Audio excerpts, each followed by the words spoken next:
November the 22nd, 1963. President John F. Kennedy was shot to death in Dallas, and though a suspect was apprehended, more than 35 years later, the world still wonders what really happened and who was behind it. Some say agents of the US government conspired to kill the president, or at least to cover up the truth. Now it is revealed that spies from the former Soviet Union conducted their own top-secret investigation. For the first time ever, the Russians speak up, including Mikhail Gorbachev, in a worldwide exclusive interview. Did the Soviets have anything to do with the killing of an American president? Do they know who did it? For the first time ever, Dealey Plaza is shut down and laser beams fired in the exclusive KGB ballistics test. Surprising revelations as we open the secret KGB JFK assassination files.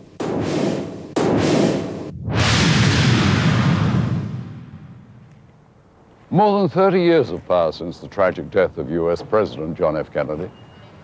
The official explanation that the president was killed by a lone gunman has long been challenged by researchers who have noted numerous inconsistencies in the Warren Commission report. The real truth about the day that changed history is still not fully known. Much information on the JFK assassination has been kept secret, and the United States government apparently isn't the only one that has been holding such classified files. The Soviets were also interested in what happened in Dallas. And now that the Cold War is over, former spies have come forward and secret documents have surfaced, shedding new light on the plot to kill JFK.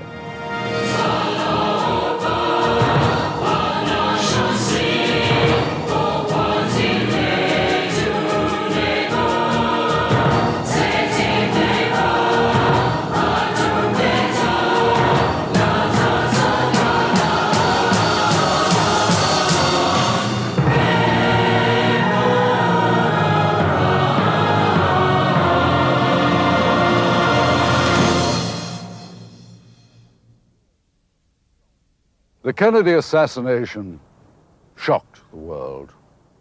Fears that a foreign power might be responsible prompted the United States to scramble its warplanes armed with atomic weapons. At the same time, the Soviets placed their military on alert, and nuclear confrontation between East and West loomed closer than anyone would have ever dared imagine. Within moments of the shooting of President Kennedy, a sequence of events began which changed the course of history. Immediately after the shots rang out in Dealey Plaza, JFK was rushed to nearby Parkland Hospital. There, doctors worked in vain to save the mortally wounded president. Even before Kennedy was pronounced dead, steps were taken to transfer the powers of chief executive to Vice President Lyndon B. Johnson. With JFK's body on board, Air Force One headed back to Washington, and Johnson was sworn in as the new president. I will do my best. That is all I can do. I ask for your help and God. With all the confusion of the events of the day, it was not clear who was behind the shooting. It was feared that Cuba's Fidel Castro or that the Soviets might have had a hand. LBJ reportedly feared he could be next. Word reached Johnson that the exact whereabouts of Soviet Premier Nikita Khrushchev could not be verified. This reportedly made LBJ even more suspicious of the Russians, and he placed US military forces on alert. The tense standoff of the Cuban Missile Crisis had ended only months earlier, and many suspected Soviet involvement in the assassination of President Kennedy. It shall be the policy of this nation to regard any nuclear missile launched from Cuba against any nation in the Western Hemisphere as an attack by the Soviet Union on the United States, requiring a full retaliatory response upon the Soviet Union. Once again, tensions between the two superpowers heightened, and the USSR countered American reaction by placing its armed forces on alert as well. Fidel Castro went on television in Cuba and stated that neither he nor his country was behind the shooting of JFK. Likewise, there is evidence that Khrushchev contacted the American embassy to deny any Russian involvement in the assassination. At the same time, Khrushchev was worried that he would be implicated, or that there might indeed be some Soviet intelligence connection to the JFK shooting, so he ordered the KGB to investigate. What the Russians found was kept locked in top-secret vaults until more than 30 years later, when the breakup of the Soviet Union ended the iron grip of the KGB. Since the days of the Tsars, a strong secret police has been an integral part of Russian government. After the revolution, the new communist rulers created their own state security agency, the predecessor to the KGB. Its purpose? To stomp out any dissension and to gather intelligence both at home and abroad. At its peak during the Cold War, the KGB was the largest espionage organization in the world, with over 300,000 agents stationed throughout the USSR and every other country on the planet. Above the agency was the General Secretary of the Soviet Union. In the early 60s, the head of the KGB reported directly to Nikita Khrushchev. It was said that what was Khrushchev's opinion was the KGB's opinion. One of the foremost missions of the agency was to keep the General Secretary informed. In Dallas, the authorities were also on a mission in search of the gunman who shot President Kennedy. The prime suspect, a temporary employee who worked at the school book depository, Lee Harvey Oswald. He was arrested just 2 hours later. There's no question that he was the killer of President Kennedy. Although he was quickly apprehended and later determined to have been the lone assassin, there are many today who believe that Lee Harvey Oswald could not have pulled off such a bold and nearly impossible act. In my opinion, was keen or was used as a shield, as a cover for any crime. But personally, in my opinion, it was impossible. When the Warren Commission was formed, I believed, as I guess most Americans did, that we would learn the truth about what happened, that this would be a thorough investigation. When the report came out, it was challenged by so many people who had read it, and I read it, and I didn't believe it.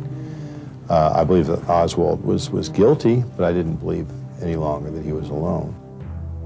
Carl Day, a former lieutenant with the Dallas Police Department, was in charge of the crime scene. And received a call from the police dispatcher stating there had been a shooting here and was directed to come to this location.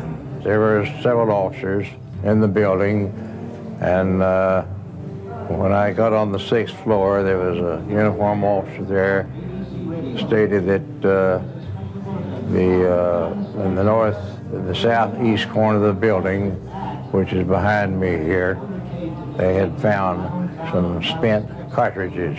And they ran into Oswald on the 2nd floor at the bottom of the stairs in the northwest corner. That's the way he went down from the 6th floor here, where we are now. On the site of the former crime scene is a museum dedicated to the life, death, and legacy of John F. Kennedy.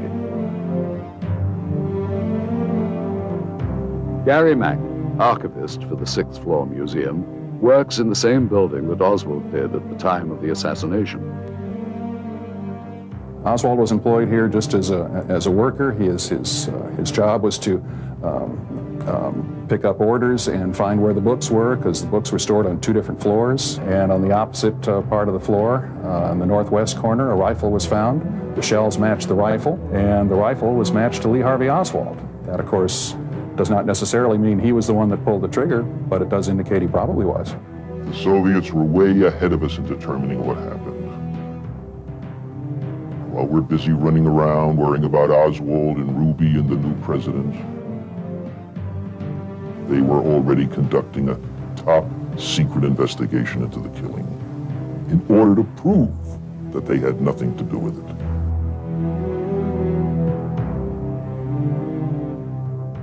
They filmed their own experiments and ballistics tests. They're unbelievable. They figured out 35 years ago what took us a long time to learn. Это доказывает, что Освальд мог бы произвести 3 выстрела за имеющееся время. At the time we were here, we did not have a suspect. I didn't know anything about Oswald. And while we were working here, the officer got killed in the Oak Cliff section, which is about roughly 2 miles from here. And a little while later, he was arrested in Oak Cliff in connection with that shooting. So it all began to fit together.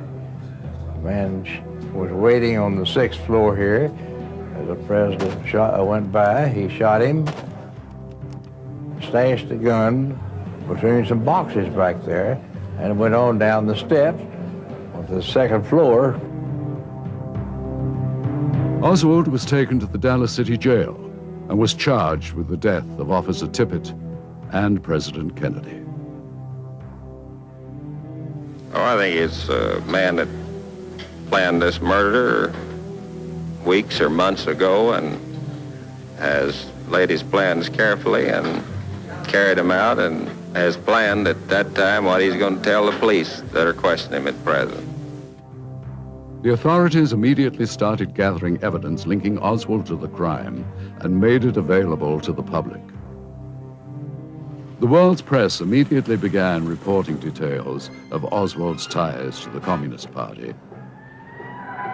Some say that the Soviet leaders ordered the all-out investigation into the assassination for purposes of public relations. The idea was to avoid the implication that they had masterminded the killing of an American president. At the time, General Oleg Kalugin was a KGB spy undercover in the US as the Moscow radio correspondent to the United Nations. We were instructed immediately. We were all summoned to this residence, KGB station, and Colonel Ivanov, at that time he was a colonel. He gave us the directive from Moscow, an urgent, top priority, to go around town, pick up anyone in the street, United Nations diplomat, US officials, US citizens, and tell them that we all are so sorry that the president of this country was assassinated, that we have nothing to do with it, that this is some sinister forces, maybe a right-wing conspiracy, maybe mafia, but we in Russia, in the USSR, we had highest respect for the President of the United States. The KGB, once the most pervasive espionage force on the globe, now was forced to turn its attention to the acquisition of materials pertaining to the JFK case with the goal of preserving its own world image. Plus more than 100 diplomats, plus some 50 GRU officers. We were all tasked with one mission, to impress on the American public we had nothing to do with assassination, that in fact we deplored and denounced this kind of terrorist act. This film footage was smuggled out of Russia and is part of the KGB's top-secret investigation conducted in 1963. Never before seen in public, this amazing test film was used to brief the highest-ranking members of the Kremlin on the facts of the Kennedy case. Coming up next. The tests on this film are astonishing for the time. This intelligence, along with what they already had on Oswald, was extremely revealing. When the secret KGB JFK Assassination Files returns.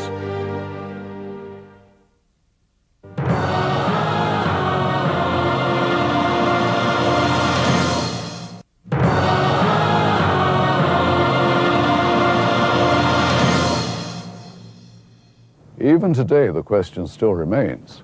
Who, or indeed, what was Lee Harvey Oswald, and why did he come to Russia? At the time, among those most interested in learning the answer to these questions was the KGB.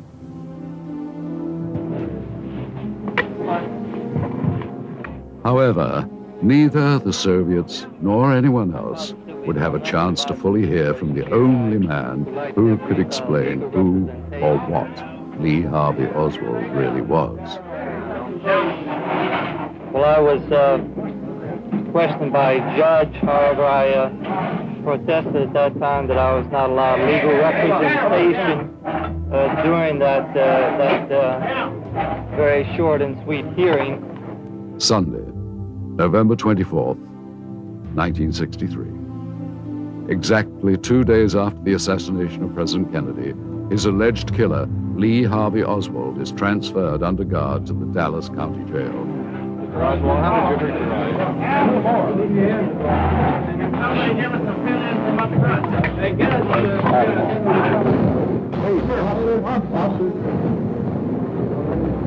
Yeah, he's got to be. Suddenly, a man pushes his way through the crowd and fires a fatal shot into Oswald's abdomen.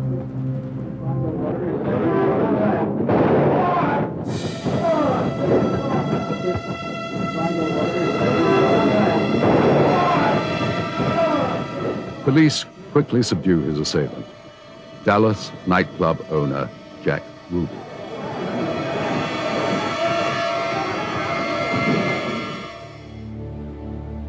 Ruby is arrested and Oswald is rushed to Dallas's Parkland Hospital.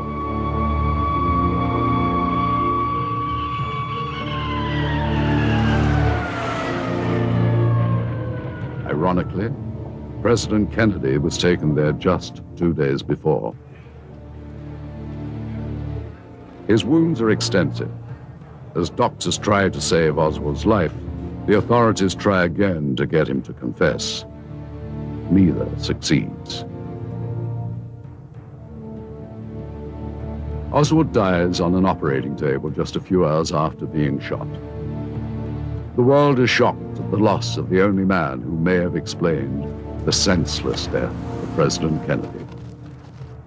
But I mean, those are subtlety. We just don't know. In fact, what was going through Oswald's mind.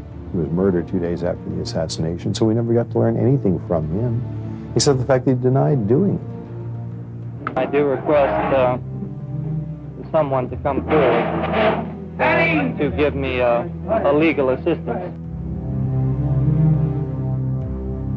Others say Oswald was conveniently silenced before he could go to trial. Having his day in court would have given Oswald a chance to prove his innocence and give the world some possible answers to the many unanswered questions. Of course, he never had a chance to testify. There was never a hearing.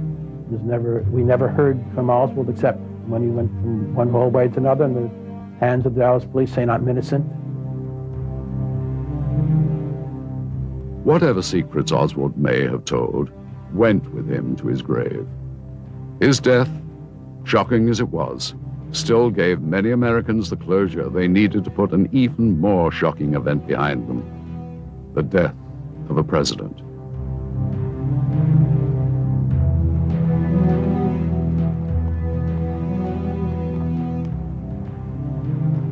Few Americans bothered to question the disturbed picture that was painted of Lee Harvey Oswald. Well, I would very definitely say that I am a Marxist threat, but that does not mean, however, I'm a communist. We never once considered that, hey, maybe the guy really didn't do it. We needed someone to blame, and it was him. Oswald's murder pushed another man into the spotlight, his killer, Jack Ruby. But who was Jack Ruby? He's been shot. Lee Oswald has been shot. Ruby's important.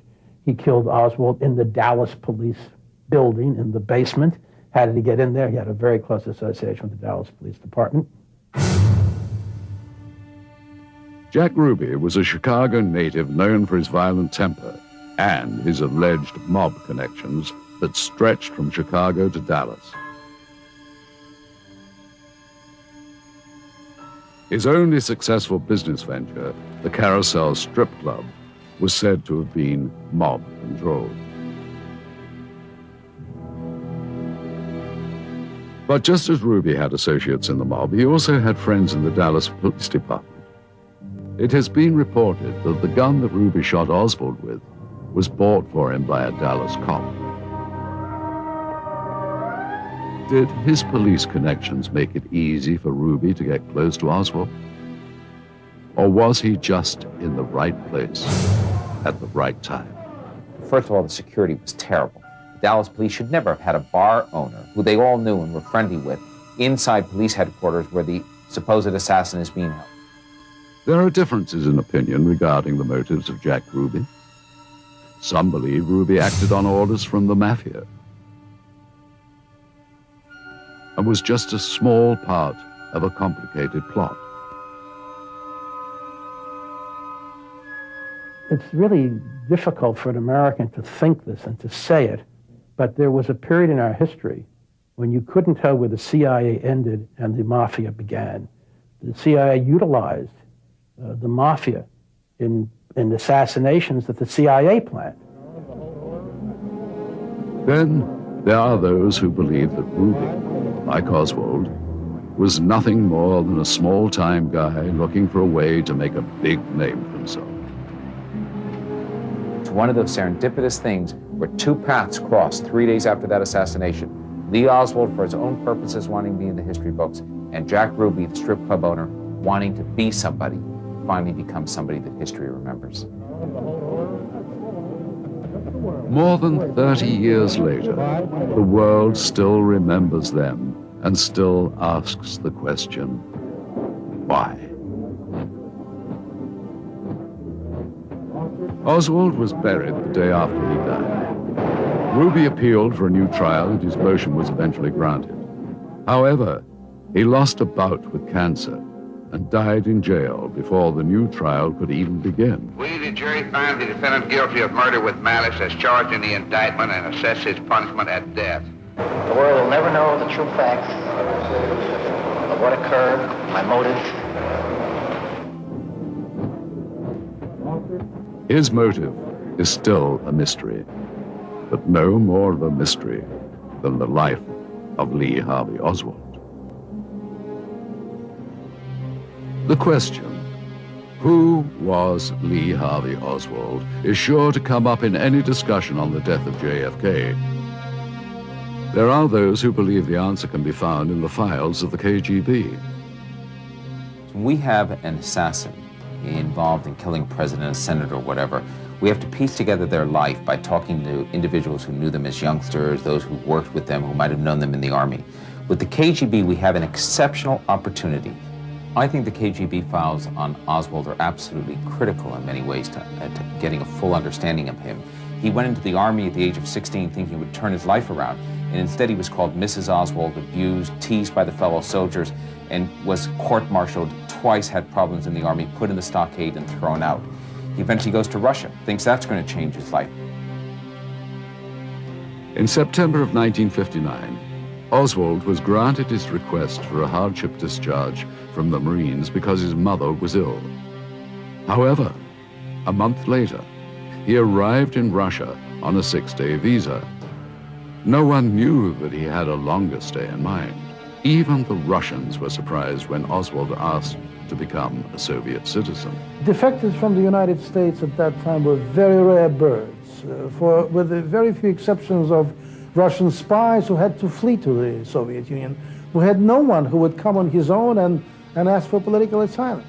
So when Lee Harvey Oswald came to Moscow, he was a curiosity of sorts, and treated generally in a favorable way, using, stick and carrot, using all sorts of bugging and listening devices. They found out that he was not a spy. However, Vladimir Semichosny, then committee chairman for the KGB, says the Russians quickly determined that Oswald was not fit for espionage work, especially with the KGB. Не могли, понимаете, и от него добиться, и вообще установить He was just a mediocre kind of an individual. He was just an ordinary American. We never even understood the reasons behind his asking for political asylum. He is good for nothing. He is not good for spying. He is not a CIA. He will not do any job for the KGB because he is not that kind of a man. He will botch out everything. He will louse up everything. With his record as a Marine, he wouldn't give us any information at all, or anything valuable. And being empty at the beginning, we reasonable enough could project that even in the future, he would remain the same. And so why should we be interested in him as a citizen? He was ordered to leave the country immediately. However, Lee Harvey Oswald was determined to extend his stay. He slashed his left wrist in a suicide attempt and was hospitalized. Now the Soviets had a big problem. The death of an American in communist Russia would be bad PR and increase tensions between the Soviet Union and the United States. In less than a week, Oswald had become a huge thorn in the side of the Russians. And here the guy comes, he cannot do anything, he cannot deliver anything, we cannot kick him out. Fearing that Oswald would again try suicide if forced to leave, the Soviets gave him a temporary resident status. That was a political decision, to avoid a big scandal. When the Soviet Union could be blamed for not allowing people to immigrate to the Soviet Union. The KGB believed that in time, Oswald would become disillusioned with Soviet life and leave on his own accord. They were right. The Russians say, we don't want anything to do with you. They put him out in the provincial city of Minsk. He works as a factory worker. He marries a Russian girl, but he becomes so bitter about Russia that he returns to the United States after a couple of years saying this is the lesser of two evils. Because he was a misfit, he found no home in Russia, and he started off thinking of something else. In June of 1962, Oswald, his wife Marina, and their newborn daughter left Russia. According to Posner, Oswald's actions in the 2.5 years he spent in Russia reveal his true character. I think that the KGB portrait that they unwittingly have provided us, which is just the unedited view of Oswald living, gives us answers in some way to his character and eventually to what's going to happen in Dallas. However, in 1962, who could have guessed that President Kennedy would be shot and Lee Harvey Oswald would be named as his assassin? From the time he arrived in the US until the shooting of the president, Oswald's life can be chronicled.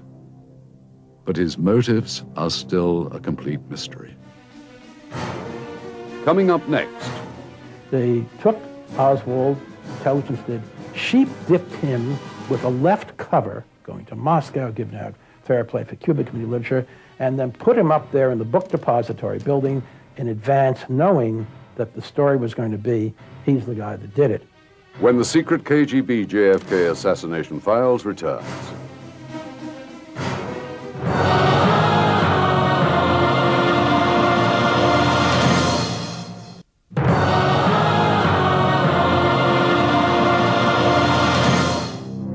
In October of 1962, Oswald moved his family to Dallas and found work. However, his outspoken views on Marxism alienated him from his neighbors. Well, I've studied Marxist philosophy, yes, sir, and also other philosophy. He soon lost his job and his marriage was also falling apart. By all appearances, Oswald was no more successful here than he was in Russia. When he returns here, it's one failure after another. He can't hold a job. He can't do anything right. He decides now he's going to go and become part of Castro's revolution. Goes to New Orleans, sets up the organization to free Cuba. Hands out thousands of leaflets on the streets in the summer of boiling New Orleans heat. And guess what? Can't get one member to join his new organization. He's failed again. Oswald's pro-Castro sympathies made it difficult for him to find work. In September of 1963, he traveled to Mexico in an attempt to return to Russia. General Nikolai Sergeyevich Leonov, a former KGB operative stationed in Mexico, recalls his encounter with Oswald at the Russian embassy. And he told me that his name was Oswald Lee. For me, it was absolutely nothing. You know, I didn't imagine that this name will be famous someday. When he tried to explain me the reasons why he decided to return to the Soviet Union, he told again that he was under permanent observation in the United States. He felt to be persecuted permanently, and he was scared. He was under intensive fear, you know, that something bad will happen to him. He told me that he was living in a Mexican hotel, and the people there were searching him, were observing him. When he began to speak about the servants at the Mexican hotel, at that moment he pulled out a revolver. I begged him to hide his weapon, disarm it, to take out the bullets, but in my presence he tried to pull out the bullets. But my first impression, which was that he was a little mad, a little crazy, a little out of the normal situation. That's why I tried, like a psychologist, to calm him. He asked me to help him to get a ticket or passage for the plane to Moscow. I explained him that it was absolutely impossible, because for this it was necessary to have Russian visa.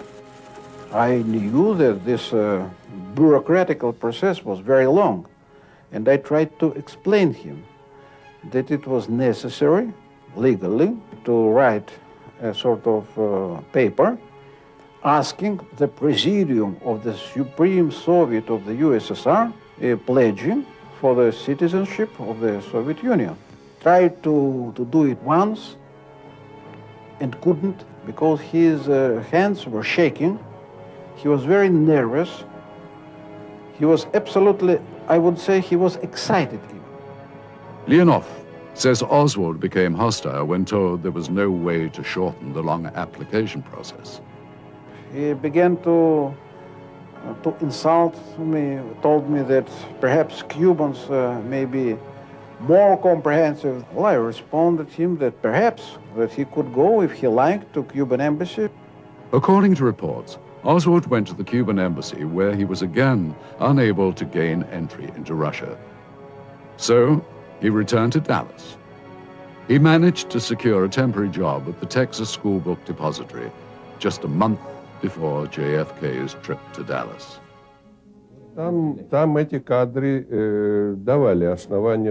Judging by the footage, it did look like the shots had come not only from the rear and out of the window somewhere in the book depository, but also from the front. There were numerous eyewitnesses who support the Russians' observation. They say shots came from the front, from the area known as the grassy knoll. We all four seen about the same thing as the shot. The smoke came from behind the hedge on the north side of the plaza, and a motorcycle policeman dropped his motorcycle in the street with his gun in his hand and run up to the hedge. I went north to look around the corner to see if there's anyone behind the hedge, and met Special Agent of the Katy Railroad, and I walked along with him to see if there were any tracks there, in which there were tracks and cigarettes butts where someone had been standing on a bumper.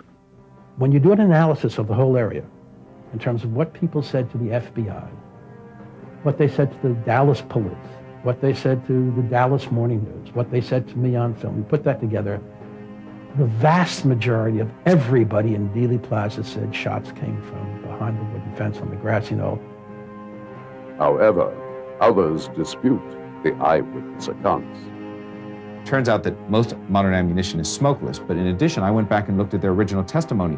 None of them say there was smoke from a gun fired on the grassy knoll. They say instead they saw some smoke from the exhaust of a police motorcycle that pulled over there immediately after the assassination, which is visible on the film. The discrepancies over the president's exit wound fuels the debate over conspiracy. Dr. Robert McClellan was part of the medical team that tried desperately to save the president's life. That part of the skull was empty, right? There was no brain in that part of the skull, which was, I would say, the back corner of the skull that I could see. If the exit wound was in the rear of the president's head, as every witness said it was, it means that the shot came from the front. If Lee Harvey Oswald or anybody fired from the depository from behind, and anyone else fired from the front, there's two people involved, and that means conspiracy. However, Kennedy's autopsy photos contradict statements from McClellan and other Parkland doctors. Some believe the doctors are simply mistaken. I always ask the question, what is the best evidence? The best evidence about where the wounds are on the president are the autopsy, X-rays, and photographs. If those are not forgeries, and they've been tested every way to Sunday to show they haven't been tampered with, then they show us precisely in photographs where the wounds are.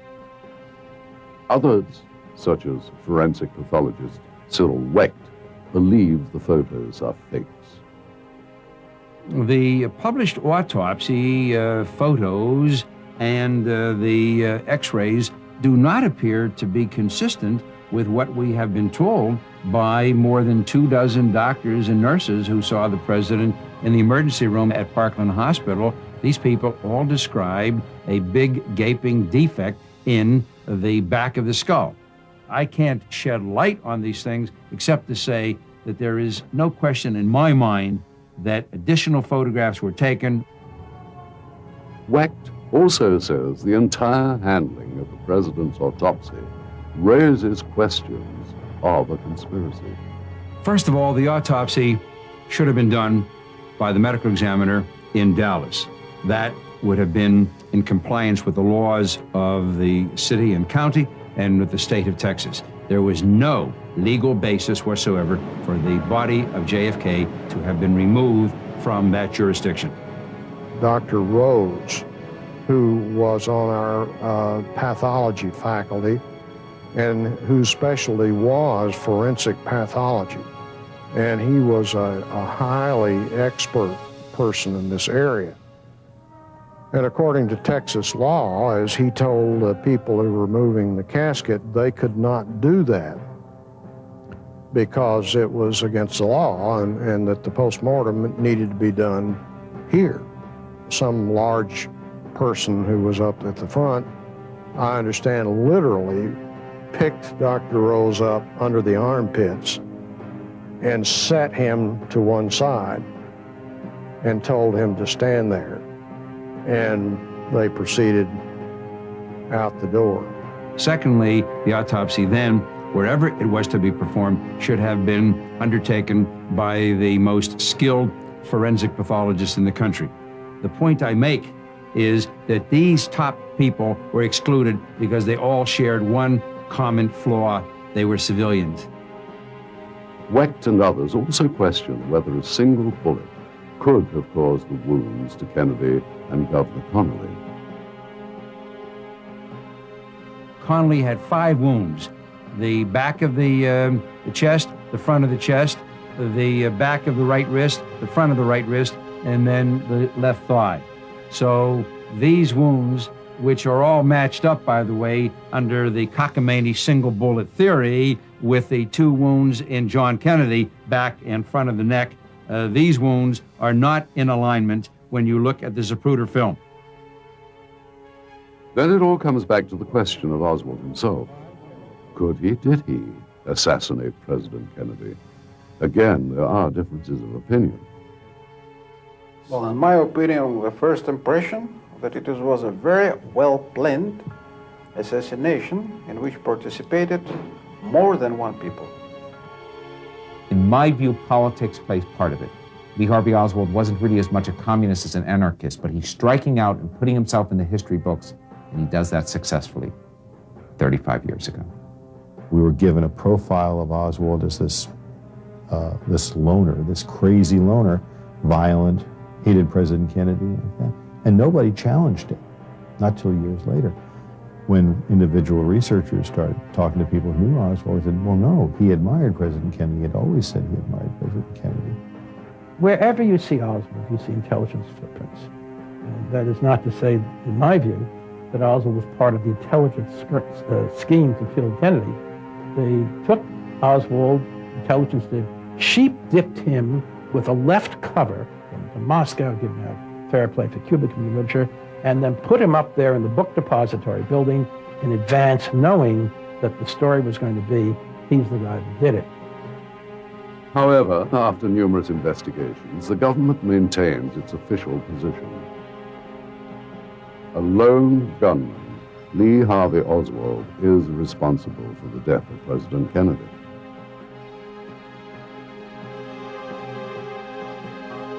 Determining Oswald's guilt or innocence are finally revealed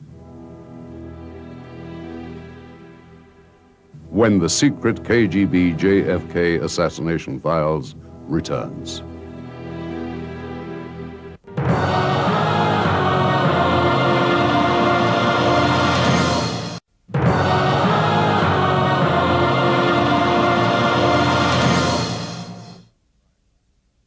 When high-profile crimes occur in Russia, top forensic scientists work on solving the cases at the National Crime Lab in Moscow.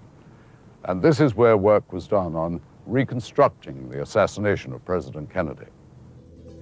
Two of the top Russian authorities on crime scene ballistics have examined various films, documents, and photographic evidence relating to the JFK assassination.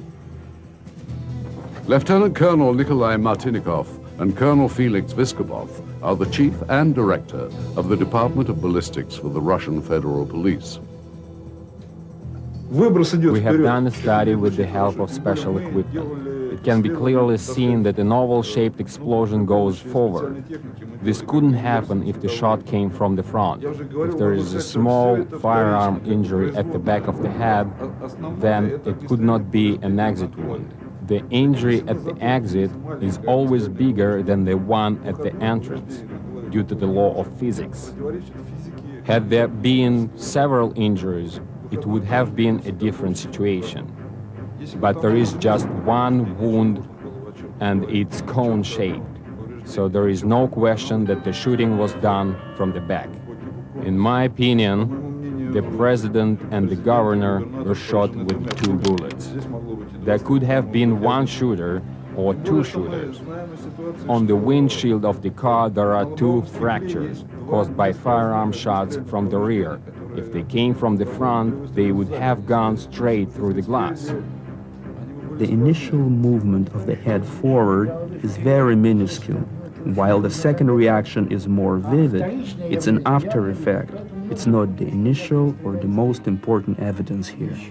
Due to the movement of the car, at the point of impact, the body is relaxed momentarily, and then, of course, due to inertia, the body is pushed back, and that is the visual effect that we see here, but has nothing to do with the bullet itself.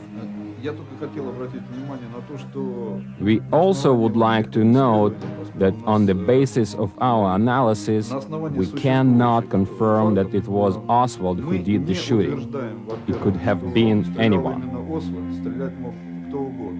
I believe that one person could have fired this amount of shots without difficulty, especially if you take into account the statement of Oswald's wife that on several occasions she caught him aiming the rifle through the window, recharging the rifle as fast as he could.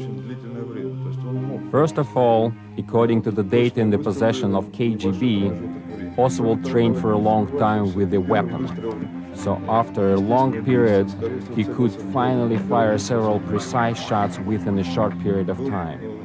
Also, we shouldn't forget that the first shot was aimed at the head. However, the first bullet hit the neck area. It was a miss anyway. According to the data, the shot in the head came in as a third, or maybe even as a 4th shot. There is no unanimous opinion as to how many shots were fired. We cannot totally exclude the possibility that the bullets that hit the president and the governor were not found, and the bullets that were found had been planted.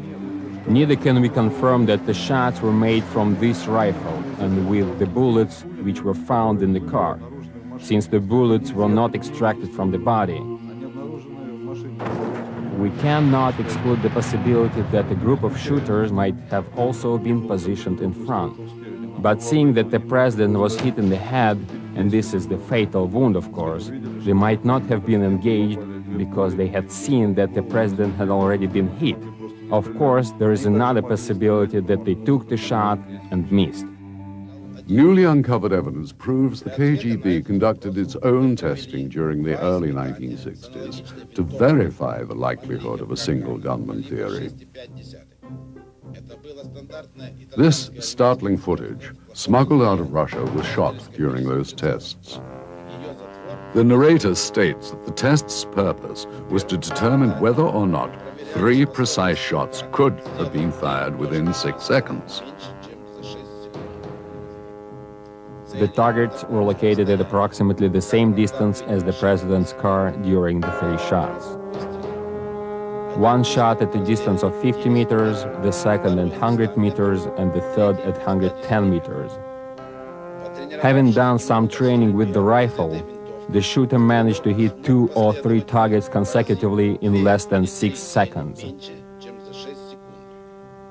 This demonstrates that Oswald could have made 3 shots during the given time.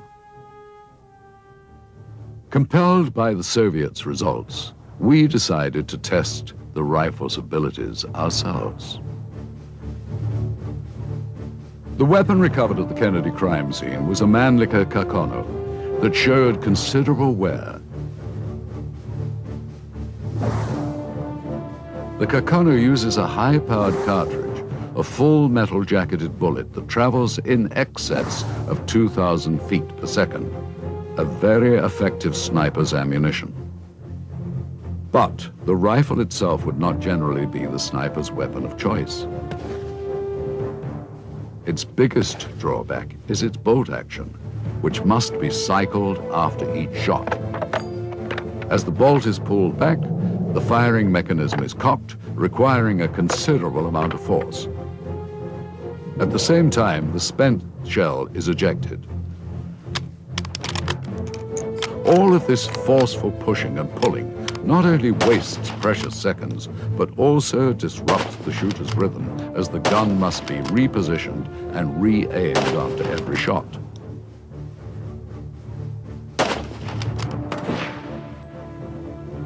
The FBI conducted a similar test in which 3 master riflemen attempted to reenact the shooting within 6 seconds. Like the Soviets, the FBI fired at 3 stationary targets at varying distances up to 265 feet. Only one of the experts was able to complete the 3 shots in less than 6 seconds, and none were able to hit the head or neck of the target. Oswald was considered an experienced shooter, but not an expert. Outdoor television show host John Ross considers himself an average shooter and volunteered to test the Kakono. He was given time to practice with the gun. Then 3 targets were placed at distances approximating the Kennedy car.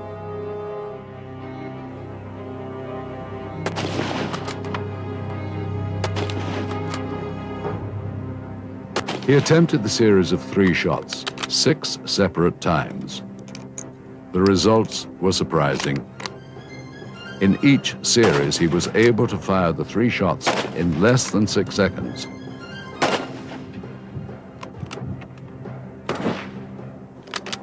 At the 2 closest targets, each headshot was accurate, and on the furthest target, he was able to hit the head or neck area 3 out of 6 times.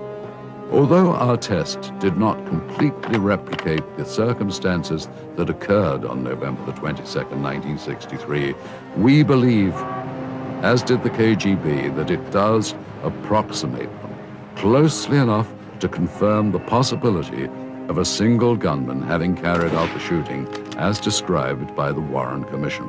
The testing also yielded another interesting discovery. To fire multiple shots from the Carcano, the ammunition must be loaded into a clip, which is then inserted into the rifle. In his book, In Search of Lee Harvey Oswald, Robert Groden refers to a clip mentioned in the Warren report as mysterious because it was not in the original evidence inventory. We noted that after all the rounds were fired, the empty clip remained in the rifle and was only ejected after the shooter pushed a button on the inside of the trigger guard. The empty clip could have remained in the rifle, having not been recorded into evidence until the gun was later examined. All of this served to substantiate what the Soviets apparently learned some 30 years ago. With the results from their tests, the KGB and top Soviet officials privy to such top-secret information would have drawn certain conclusions and arrived at theories about what really happened. Former head of the Soviet Union, Mikhail Gorbachev, finally reveals what he knows about the JFK assassination in a worldwide exclusive interview when the secret KGB JFK assassination files returns.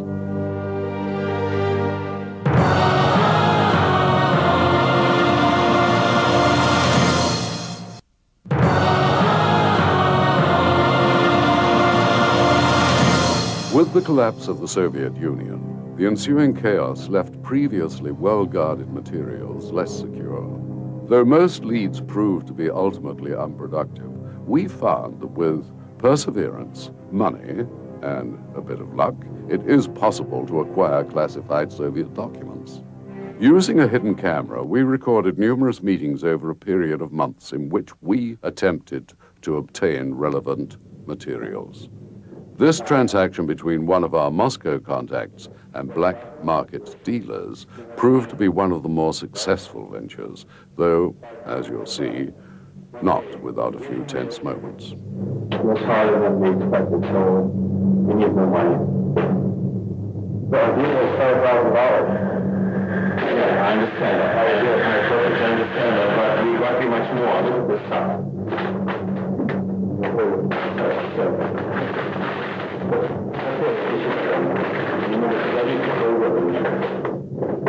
Look at this. It's real authentic stuff. Good stuff. Yeah, look at the stamps. I see. It looks good. That's what I'm talking about. We need more money. But our deal was $5,000. So what? We got you much more. Look at this. It's twice more than you expected. Right? This is about what I expected. This is what I'm talking about. And we need to pay our man. We need to, take care of stuff. Our deal is $5,000. That's all I have. Okay, so, we need more money. I'm talking, we need more money, okay? Like, we can get, okay, let's do that. Like, give us 5,000, that's okay, and the rest you can get, like, tomorrow, the next day, like, whatever. 5,000 is the deal, that's it, I can't do that. This is all I have. Okay, come on, let's talk here. Hey, run up! Finally, safe from the black market dealers, we discovered that some of the recovered documents corroborate what we had been told by the ex-KGB agents. The entire world was shocked by the impact of the assassination of John F. Kennedy. In the Soviet Union, however, the shock soon turned to grave concern. General Leonov, the KGB operative who met Lee Harvey Oswald at the Soviet embassy, remembers doubting that Oswald could have fired the fatal shot. He still questions both Oswald's emotional stability and his skill as a marksman. His emotional situation, his emotional status, how I saw him in Mexico, was absolutely unacceptable. He could be anything. He could be a star in shooting some years before. But at that moment, I mean in September, he was absolutely unfit for this sort of sports. Absolutely unfit. General Leonov doesn't think Oswald did it. Ilya Semyonovich Pavlotsky was the highest-ranking agent in the KGB unit that formed the agency's official conclusion. In this startling statement, he agrees with General Leonov. My group, the Special Section for Analysis, concluded that President Kennedy was not killed by Oswald. There was a lot of difference of opinion in the KGB, but one thing we all agreed that was Oswald was too incompetent to pull this off. In the world of espionage and secret intelligence, both sides often knew what the other was up to. So in launching its own investigation into the assassination, the KGB had access to key sources and privileged information.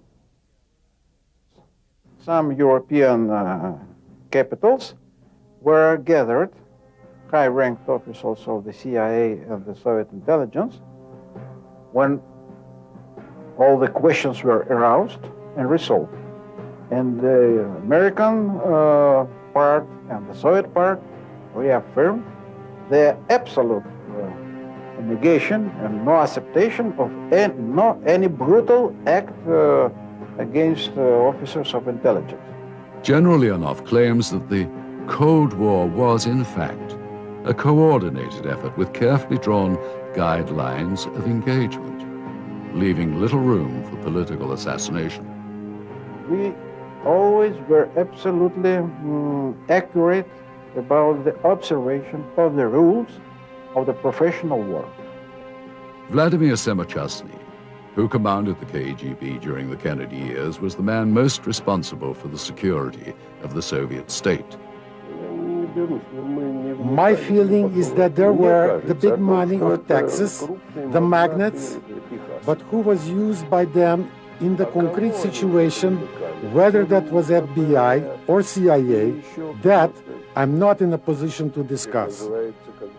But it was definitely the result of Kennedy's efforts to find better relations with the Soviet Union and the result of his policies of making life a little harder for the rich in that country. You can call that an American coup d'etat, but I would think this was simply an effort to those forces to substitute Kennedy with a more forthcoming president, and Lyndon Johnson was exactly that kind of person. But not all ex-KGB officers agree with their former commander. General Leonov proposes that a more compelling motive can be found in the aftermath of the Bay of Pigs. By 1963, anti-Castro forces in the United States were disillusioned with President Kennedy. The failure of the rebel-led invasion of Cuba and Kennedy's refusal to commit American forces was seen by many Cubans in America as a grave betrayal. It was always an opinion, personal opinion, that it was the result of activities, clandestine, of course, activities of the Cuban refugees in United States, in Florida, who were absolutely irritated with the failure of all the invasions during 61, 62 against Cuba, and the refusal of President Kennedy to support massive aggression against Cuba. Mikhail Gorbachev was General Secretary of the Soviet Union during his final years. It was his policy of glasnost, or openness, that shook the foundations of the KGB and led to its downfall.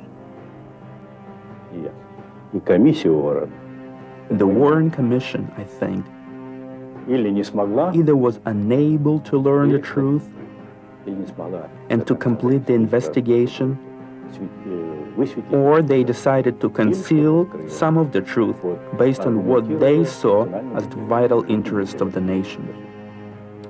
Whatever has been written more recently about John F. Kennedy, about his personal life and some personal weaknesses, I hold that he was a great president. He had great plans for the future of the United States and the world, that had great promise for the entire world. The world could have turned out quite differently if those plans were realized. And my question is, was this really to the liking of some people both in your country and perhaps in our country and elsewhere? That's my question. While Kennedy struggled with his political adversaries, he was loved and idealized not only by the American public, but by many around the world. Yet at the same time, this charismatic young leader managed to accumulate more enemies than almost any other president before him. Facts of the assassination and of Lee Harvey Oswald's life have been interpreted to suggest connections with the mafia, anti-Castro forces, pro-Castro forces, the CIA, the FBI, the KGB, and South Vietnam.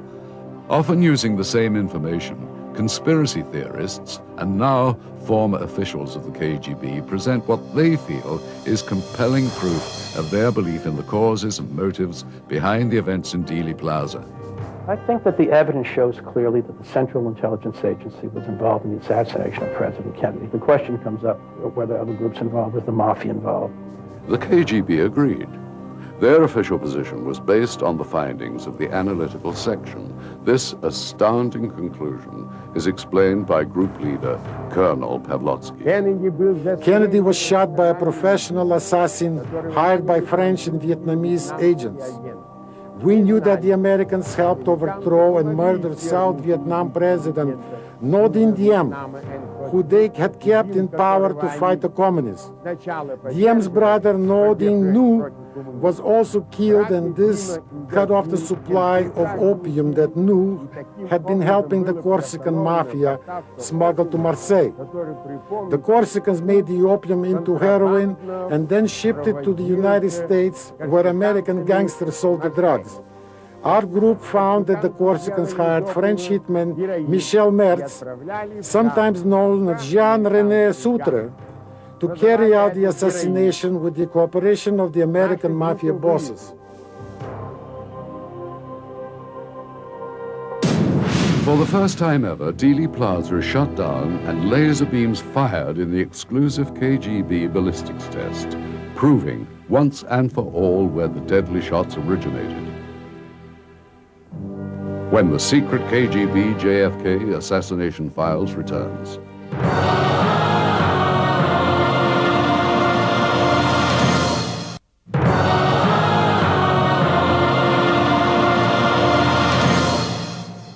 In the course of our Russian investigation, we discovered an intriguing opinion published by a leading ballistics expert for the Ministry of Internal Affairs. N.V. Martinikov suggested the modern technique of using precision test lasers to study the ballistics of the JFK assassination. It appears as though something has happened in the motorcade group. Dealey Plaza, November the 22nd, 1963.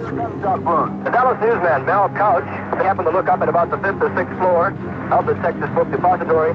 He said he saw the rifle being pulled back in. It's official. As of just a few moments ago, the President of the United States is dead.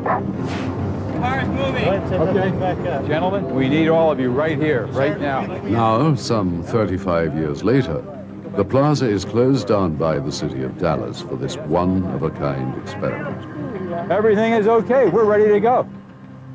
Shoot your laser.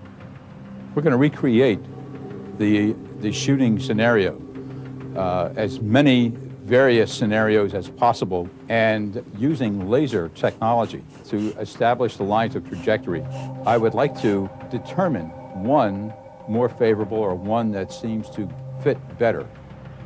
Anthony Larry Paul has over 30 years of experience in crime scene reconstruction, serving as ballistics instructor for the FBI as well as the Philadelphia and Los Angeles police departments. In order to achieve this test, we had to compile a team of recognized experts. The team was comprised of our laser expert, Mr. Heinz Thamel, Dr. Vincent DiMaio, who has an impeccable reputation as a forensic pathologist, Mr. Robert Groden, who is a photographic expert and has done a great deal of research in the John F. Kennedy assassination, and Mr. Ronald Singer, who is a criminalist and certainly has a great deal of expertise in crime scene reconstruction and in the area of criminalistics. Yeah, I see the beam. I see the beam in the shadow. I see it in the shadows. Heinz Tummel, a pioneer of laser engineering, was the first scientist to conceive of laser sighting for the weapons industry some 30 years ago.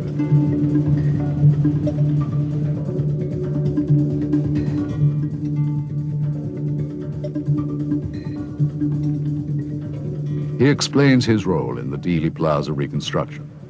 I have constructed and developed special lasers for this task. Some lasers were done in such a manner that we can determine the trajectory of the bullet to locate the point where the bullet would originate and terminate, for that matter. And the reason why is because the laser generates a very straight line and a very powerful line, so it can be measured over long distances. Yes. Hey, Larry, car's moving. Go ahead and take that thing back up because they're going to work on this. You're going to stay on the same side you are. Good, good, very good. Perfect, perfect. You're right over the X. Good. We used our surveyors to then spot the vehicles in 3 different positions. One being a position that was prior to the first strike.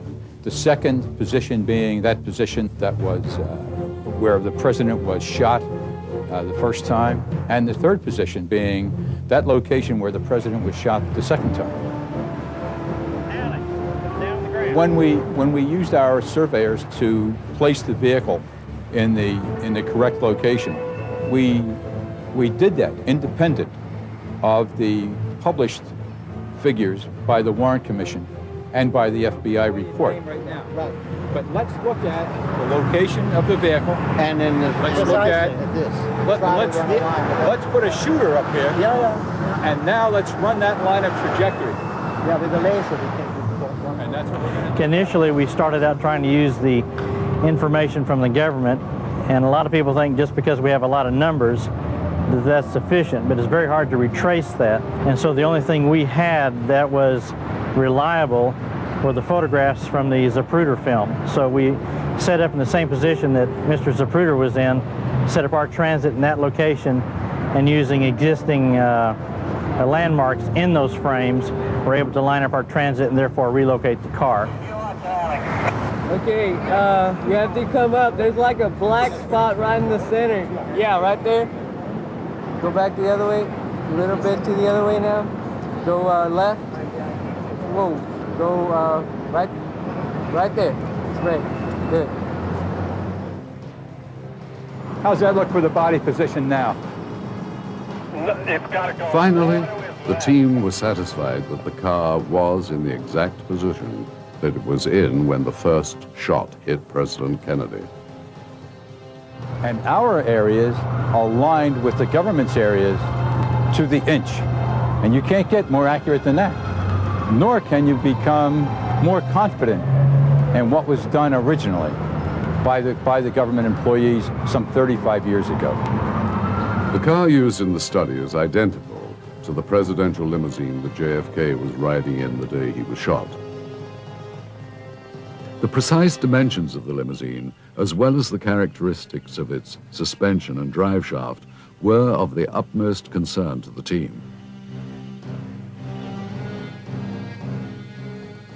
It was imperative that the car behave exactly as it would have in November of 1963. Next, articulating mannequins, the type that are used in courtroom testimony, were set into place to represent the President and Governor Connolly. Now, right where you are right now, Salvador can look right down at the limb that we want to try to pull over to the north side. Due to the passage of time, the Texas live oak tree that sits in front of the school book depository has grown to the point of obscuring the line of sight between the window and the points on Elm Street where the presidential limousine would have been. Therefore, the ballistics team members found it necessary to call in the City of Dallas Parks Department to help solve the dilemma. There's two limbs that go like this, and the bulk of those limbs covers the window. I mean, that's where the coverage is. So they're going to try to separate them like this first. If that doesn't work, then they're going to take this limb off.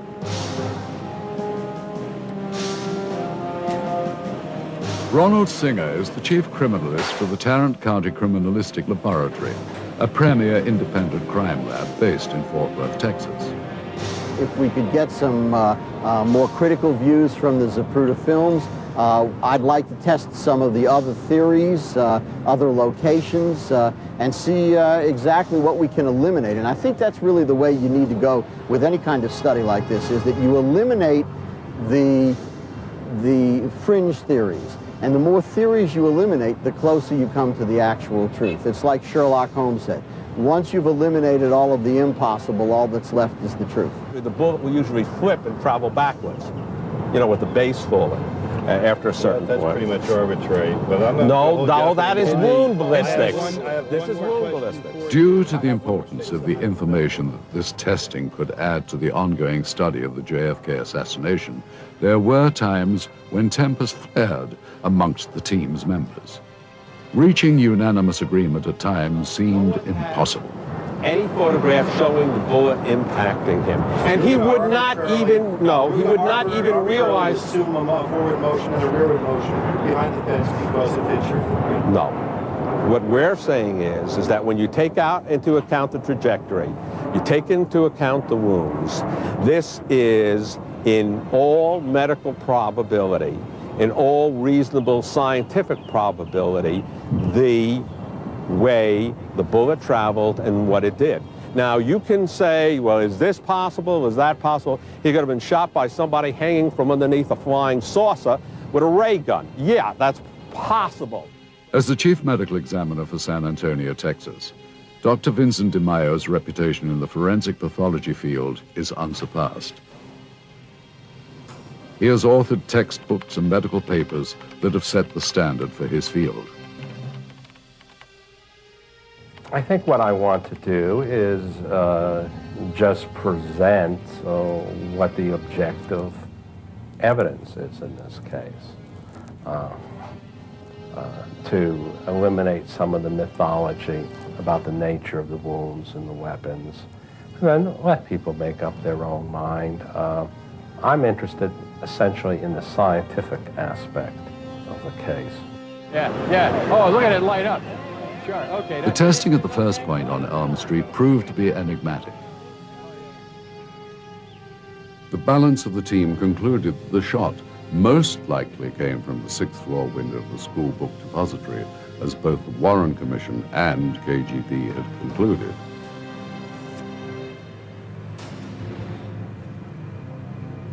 We finally got it. And of course, there's a little give and take as to where the entrance is. But of course, again, because the wound wasn't located exactly as to right or left of the midline at the time of the autopsy, it's just a rough approximation. Robert Groden, however, believed the shot could have been fired from another position, suggesting that there might have been a second shooter. I see it in the Coming shadows. up next. Yeah. Oh, look at it light up. Perfectly on axis. Give me 6 more inches. It's just about right on. There it is. Christ, that's the 2nd floor of the Daltex building. When the secret KGB JFK assassination files returns.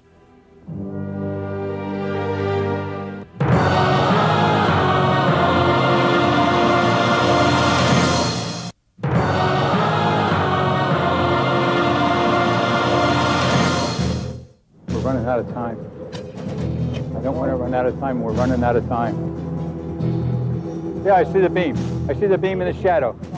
I see it in the shadows. Yeah. Oh, look at it light up. Perfectly on axis. Give me 6 more inches. It's just about right on. There it is. Christ, that's the 2nd floor of the Daltex building.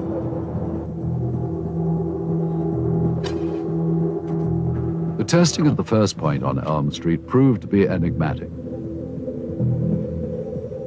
The balance of the team concluded the shot most likely came from the 6th floor window of the school book depository, as both the Warren Commission and KGB had concluded.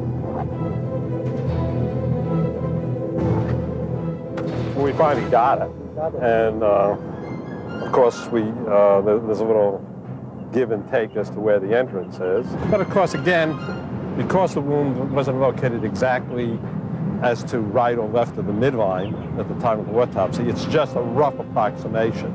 Robert Groden, however, believed that the shot could have been fired from another position, suggesting that there might have been a second shooter. One of the most significant things that we were able to do with this testing is to find that there is additional confirmation for a suspected firing point that has been suspect now for well over 30 years, and that is the second floor of the Dow Tex building. If we look at the line of trajectory where the president has been shot, 3 degrees of rotation puts that shot in perfect alignment with the 6th floor school book depository room. 3 degrees out puts that projectile in the 2nd floor area of Dow Tex building. Unfortunately, there is no hard evidence or tangible proof that there was ever a shooter located in that 2nd floor area. So if we go back to the physical evidence, everything points to the 6th floor as being a location of the shooter. Just drift a little bit. That's it. Come on over. Drift a little over. Once testing was completed at the first position, the automobile was then moved into place to test the fatal head wound to President Kennedy. The team had come to the opinion that the shot originated from the back of the president. And that was based on the blood splatter, on the eruption of the spray of blood, and on the examination of the remaining portions of the skull. This is consistent with an exit because you've got a high-velocity missile. The only type bullet that will produce so extensive a network of fractures in the skull is a bullet traveling at a very high velocity, okay? A rifle bullet, essentially. So when it comes in, it makes usually a relatively neat hole, and when it comes out, it produces a very large exit, especially if the wound is very superficial. Actually, if the wound is deeper, like from here to here, the exit wound is smaller because the force generated by the bullet going through the brain can be absorbed by the whole head. Here, it's kind of like just ripping off the top of the head. So when you see at the exit, you'll see blood and tissue ejected in a cloud, a very a mist-like cloud, pink in color, and this is vaporized blood. And the little droplets are all less than a millimeter, just tiny. And so you have a kind of cloud of blood. And this is what the motorcycle riders later rode into. They rode into the cloud of blood. Robert Groden, once again, was not convinced that the shot was a back-to-front wound. No, see, everything that we've come up with on our side of the argument for all these years, everything is being totally ignored here. No, everything. Because what you're saying is that he's buckling at the instant that he's shot. That's not what happens in most people. Most people are shot and then some passage of time, and then they react. But we're not talking about knowledge or reaction, we're talking about transfer of momentum. We're talking about the bullet striking him and making him buckle. No, I don't think that's make-believe. That's right. That's Arnold Schwarzenegger pictures. If I took a body, hung it from a line, straight, took a 12-gauge shotgun loaded with 12-gauge slug, 00 buck, and shot that body in the chest, it's not going to move at all. Once it was determined that it was a back-to-front shot, the trajectories were then plotted. And the trajectories went back to that 6th floor window, the school book depository. Having tested the positions as outlined in the Warren Commission report, the team then moved on to testing alternate theories. The idea, the hypothesis of more than one headshot has been around and accepted by leading experts in the field of the assassination for decades. That is, that more than one bullet would have been used to cause this much damage in the president's head. And with all the witnesses in the plaza that were aware of shots coming from the front, it makes sense. Right now, we have Mr. Groden, who is setting up his line of trajectory with an opinion that possibly the shooter or one of the shooters could have been located or could have been positioned on the grassy knoll. For the most part, the grassy knoll was eliminated because it was in the incorrect position to establish any accurate lines of trajectory to either of the victims of the shooting. And secondly, there's a very large sign that would have prohibited a shooter from being located in a large portion of that grassy knoll. I don't, I don't see it. It doesn't appear to me that that's... Do we have other areas that we want to take a look at? Other possible locations of shooters? There's one other. There are others. You know what? We're going to set up... The other one would be the one that has been hypothesized down at the corner where the stockade fence meets the cement. From that location, you would have an ideal place for a shooter to be located. However, that would have meant that the windshield would have been shot out of the vehicle, and the trajectory was incorrect once again. And another theory that was tested was the shot originating from the location of the storm drain. That location was quickly dismissed as the shot would have had to have been very, very quick. There would have been no opportunity to aim the firearm. The window of time was minimal. As a result, although the trajectory was okay, nothing else lined up for the team, and that theory was quickly dismissed. Finally, the testing was complete. Even though the team members were in agreement that they could have remained in Dealey Plaza for weeks, they had made some significant headway in the analysis of the case.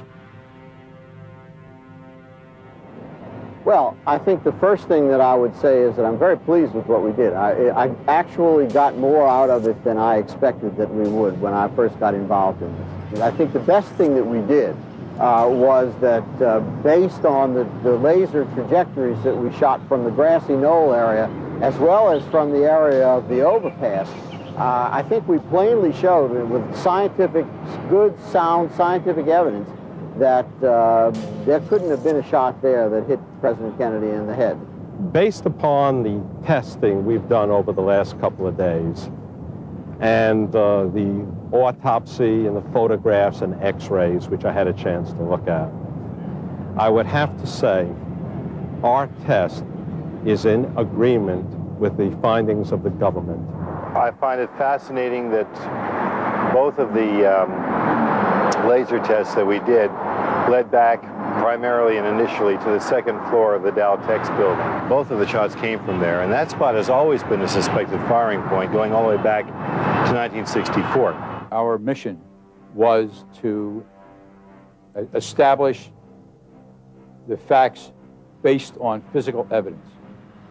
And when we based everything on the physical evidence, our location came back primarily to the 6th floor school book depository. This does not preclude the possibility of other shooters. There could have been numerous shooters in that area. The location was an ideal location for an ambush. However, there's just no evidence anywhere but that school book depository to base an opinion on. It's impossible for us as a team to base an opinion on conjecture. We must base an opinion on the physical evidence. And I am not suggesting that this was one person acting alone to assassinate the President of the United States. I am just suggesting that the evidence says that it was sources came from one location.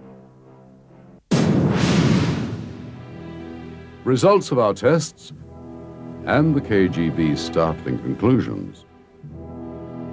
When the secret KGB JFK Assassination Files returns.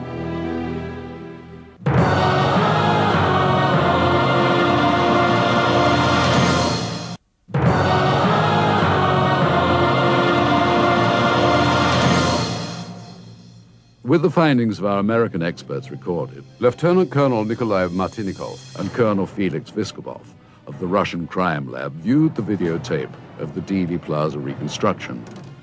Their opinions seemed to reconfirm those of the American ballistics team. I would like to attract your attention to the fact that on the basis of this study, what can be said for sure is that the shot struck from the rear.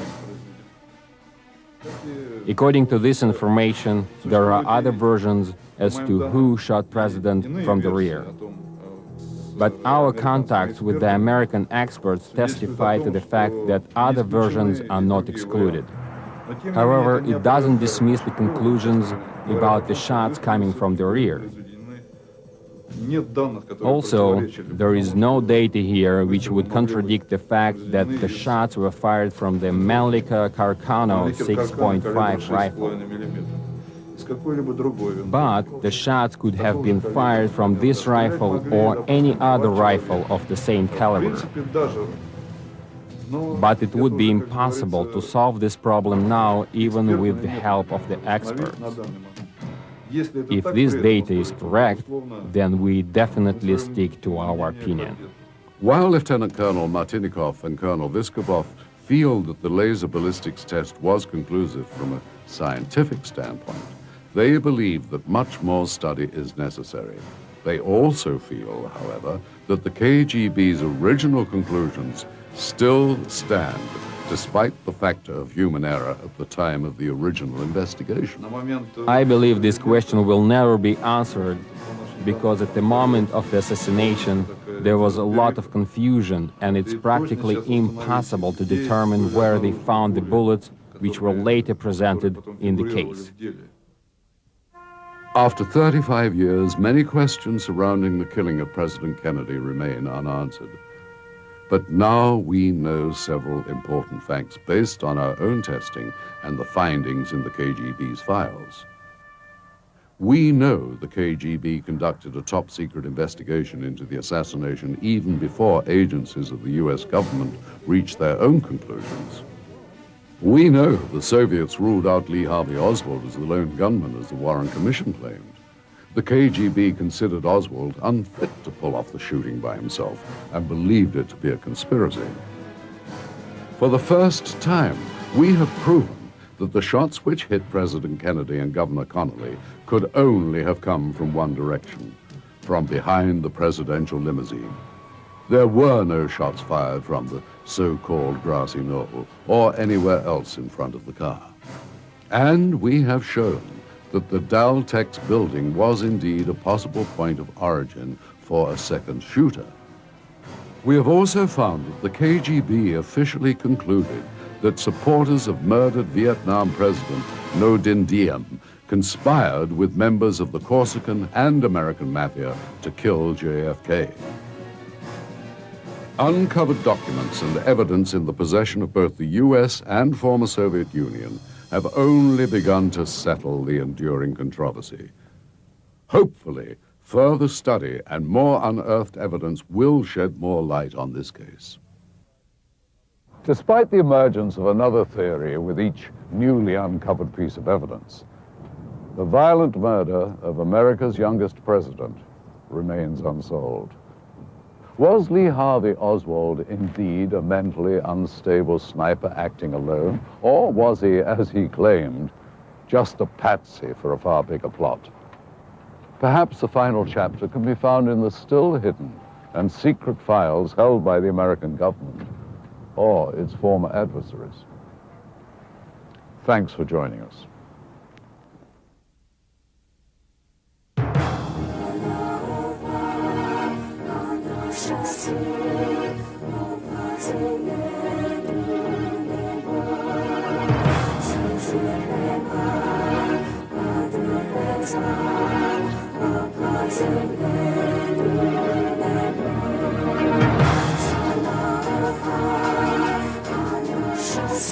See